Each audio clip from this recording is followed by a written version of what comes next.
Ai, nyt mulla meni silmä. Storytime. Ja vähän veriappelsiina.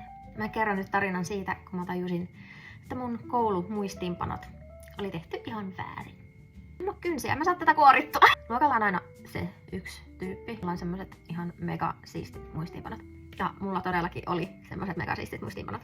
Kaikki oli värikoodattu ja siellä oli glitteriä ja oli kirjoitettu ihan täydellisellä käsialalla ja vaan niin hienot.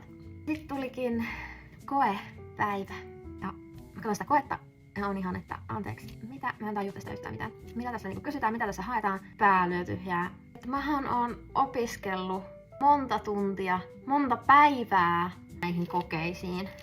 Kokeen jälkeen mä kysyin mun kaverilta, että miten sulla meni toi koe, että kysyikö sä yhtään, mitä siinä kysyttiin. Sitten se oli ihan silleen, että joo, ne oli ihan helppoja, että oli niinku aivan easy.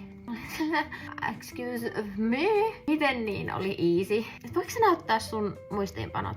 Ja sit se kaivoi sen papperin. Ja sit se oli silleen, ei, oota mä näytän, en mä kirjoittanut mitään muistiinpanoja koneella.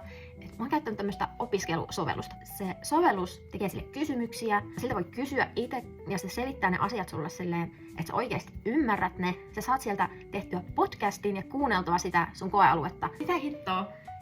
Miksi sä oot gatekeepannut tätä multa tän niinku koko kurssin?